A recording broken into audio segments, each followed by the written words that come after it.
What's up, guys? This is Coach Grant with First Down Training, and today we're going to be breaking down some of the best wide receiver catching tips to help you guys never drop a pass. Let's get started. But also, fellas, if you are a wide receiver and you guys would like a daily training schedule to follow for 4 months with the exact gym exercises you should be doing to help you guys get bigger, get faster, and help you develop on-field skills, check out that very first link in the description below. It is a 16-week daily schedule. We give you conditioning days, rest days, and obviously gym days that will all benefit you as a wide receiver specifically. I'll give you an example, sets and reps, the work. So if you want some more information on that, how you guys can get our 4-month plan, check out that very first link in that description below. Let's get back to this video.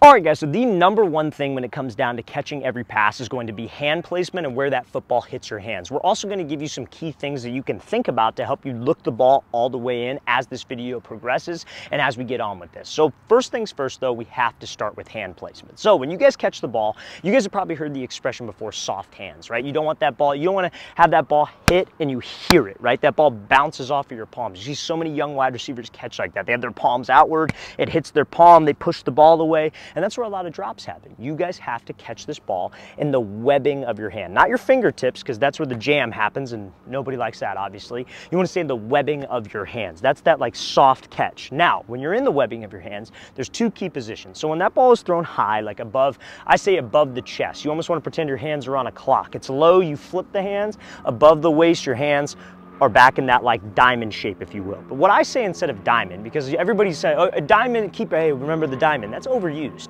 Think of it like this. And again, it's the same thing as a diamond, but maybe this will process for you a little bit better because every athlete's different. Somebody says diamond to you, you might be like, what the hell is he talking about? So think index and thumb connected. That's where we want to be.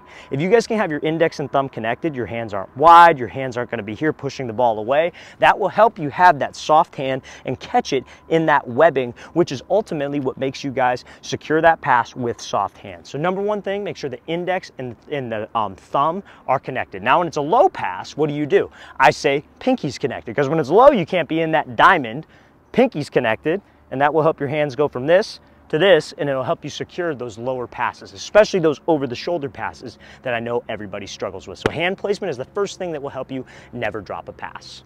All right, guys, so the second thing that I want to talk about is a good trigger phrase that you can tell to yourself to make sure you look the ball in. 99% of the time, the reason why wide receivers drop the ball is because they're not looking the ball all the way in. The ball's thrown, they peek their head away, they think they're looking the ball in, but really they're looking at something off to the side, and that's where the drops happen. They don't see it to the tuck. Now, I'm not saying you got to stare at it to the tuck, because sometimes in a real game scenario, bodies are flying, you're going over the middle, you can't be running with your eyes down, you're going to get popped, and you're going to get your head taken off. So you need to make sure that we are looking the ball into the catch. So a good phrase that I tell wide receivers that processes for me as well is I say take a photo of the ball with your eyes. So what that means is when that ball is thrown to you, you want to pretend your eyes are a camera and you're trying to capture a photo of the football. The ball is the only thing in your line of vision, not the ball in this tree over here, not the ball in some other defender. It's like half and half. The only thing in your line of vision is the football, because that will help you secure that ball and look it in.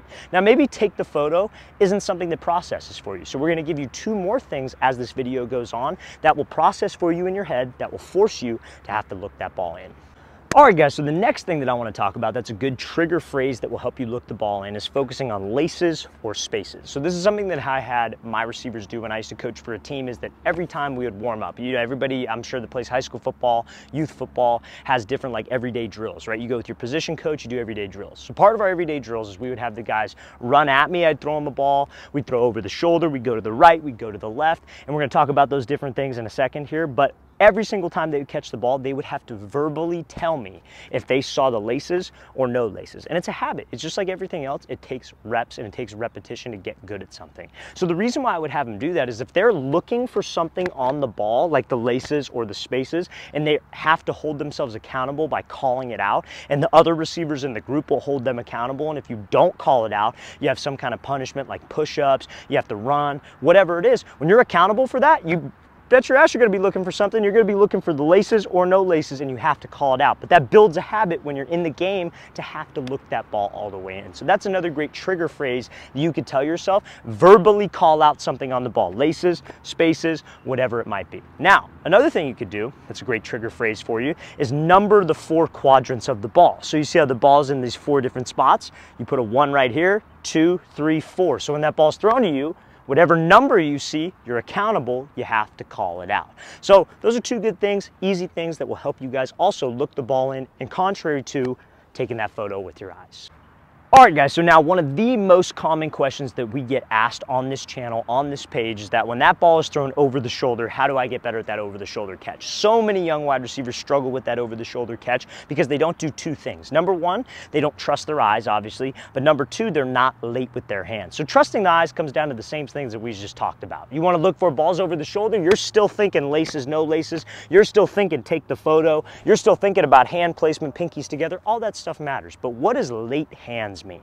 So when you got a DB on a fade ball, let's say you're here, you're on the left side, DB's on your right hip, quarterback's putting it over the outside shoulder. That DB is not running like this and trying to play the ball. He's playing us, right? So when he's running next to me, he's playing me, and he sees my hands start to go up to catch an over-the-shoulder ball up here, what do you think he's gonna do? He's gonna shoot his hands right through the middle of my hands and get a PBU and knock this ball away. So what we have to do as wide receivers, we gotta be late. That ball's coming over the shoulder, you wanna be late with those hands. You want to trust your hands, trust your eyes, and be late so that DB doesn't have time to react. Because again, if we're showing my hands up here, quarterback threw a dime, and then that DB hits my arms and knocks the ball out, everybody's like, oh, it's good coverage. That's on us as a wide receiver. You got to be late with those hands, give that DB no time to react to that over-the-shoulder pass, and then obviously trust those eyes. All right, guys, so probably the second most common question that we get asked when it comes to catching and when it comes to making different types of catches is how do you make a catch when it's like a jump 50-50 ball? How do you catch in traffic? And how do you catch while you're getting hit? All three of those can be solved by this simple thing. So now, let's say it's a jump ball, right? A lot of that's a mindset thing. That's what all the excuse guys will say. They'll say, oh, well, it's a mindset. You just got to go up there and get it. It's like, well, what can I think about when I do get the ball, right? Because that's where a lot of the bad things happen. That's when a lot of DBs get good plays. So like, let's say that ball's thrown over the top. You go up, you high point it, you catch it, right? Looking it in, same mechanics we talked about this whole video. But on the way down, you see so many wide receivers because they're trying to do that head top thing or they're trying to just take the ball. They don't put the ball away. And that's when a DB can make a play on the way down. I've seen that happen probably 20 plus, countless number of times. Guys will go up for a 50-50 catch. They'll catch it, and they hold the ball out, and that DB is just going to hit that thing out of your hands. That's what they are trained to do, and that's what they are taught to do. So when you're going up for a 50-50 ball, you go up to secure it, let's catch it, let's rip it. Let's put that ball to the tuck as fast as we can. You go secure it, you go up strong. Maybe that's the mindset part of it, but on the way down, that's teachable. Rip the ball to the tuck as violently as we can. Now, second thing, catching in traffic while you're getting hit. Same idea as the over-the-shoulder catch. You don't want to be that guy over the middle, you got a guy come and try to hit you, you go meet the ball halfway. Because when you're in traffic and you get hit and the ball's out extended from your frame, ball's probably going to get knocked out. So you want to be late with those hands. Ball's coming in traffic, late with the hands, and let's rip it, same thing, violently to the tuck so I can secure it. In traffic, while you're getting hit, let's be late with those hands. 50-50 ball, let's go up and make the play, but let's also rip that thing to the tuck.